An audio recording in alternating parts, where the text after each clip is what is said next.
friends पुणी थरे आपण मानकु स्वागत सुजी करूची मोर उपमा गोटे तैयारी नुआ केमिति भिडियो करिबा उपमा आज तैयारी करबा जानिबा ପାଇଁ आपणको आपणको दरकार କିଛି କିଛି ପନିପରିବା ତେଲ କୋବି मटर चना एमिति आपण छोट छोट कर ताकू काटी दे आलू मध्ये आपण मिसई पारिबे तापर आपण ताकू गोटे करेई रे तेल हलदी और लंका को आपण भल भाबे भाजी ने भाजी सारला बेले ता ऊपर आपण जे पनिपरिबा छोट छोट कर काटी दे ताकू पकाइबे तापर आपण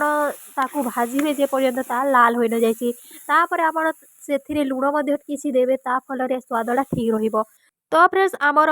पनिपरिबा भजाडे भल भाव में होगला तेणु आम गोटे जगह ओल्हे देबा तापर आमे सुजीटा को भल भाव में भाजीदेवा एपरी तो कंचा सुजी आम उपमा करवा ना तेणु आम सुजी को भाजवा तापाई आम टे कि तेल ना तेल जगह आप बटर नहीं पारे घी नहीं पारे आपण अनुसार आप दिखापर आप केते परिमाण सुजीर उपमा तैयारी करने को चाहते से अनुसार आप सुजी को देवे मुझे उपमा तैयारी करने को चाहूँगी तेणु मुझे देती आपण अनुसार आप गोटे पैकेट तैयारी करेंगे और आपण कम तैयारी करेंगे आपण से रहा सुजी को भल भाव में भाजबे जे पर्यंत सुजीटी लाल न हो जाइए लगुच आम सुजीटी भाजी हो सारे तापर आम ताऊपर पनीपरिया जहाँ भाजी पकईदेवा भाजी पनीपरिया पकई सारा भल भाव मिक्स करवा और जदि आप मीठा उपमा तैयारी करने चाहते निश्चय आपड़ से किसी सुगर माने चीनी पकई पारे बेसी चीनी देविनी कारण बेसी चीनी हेले उपमार टेस्टा खराब है आप बादाम दे पारे कि बादाम देना कारण मो सांग आसी तो तापाई मु उपमा तैयारी कर भाविले आपण मानक गोटे भिडियो बनईदेवी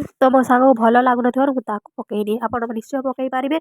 और तापर आप किसी लुण देवे स्वाद अनुसार आप प्रथम लुण देते आप टेस्ट अनुसार देवे प्रथम टी टेस्ट करेंगे आप लुण केमी लगी जब कम लगी पकईदेवे और जब ठीक लगी लुण बेसी देवेनि कारण लुण बेसी हेल्ले उपमार स्वादटा खराब होपर आप उपमा को भल भाव में मिक्स कर सारापर से किसी पानी देवे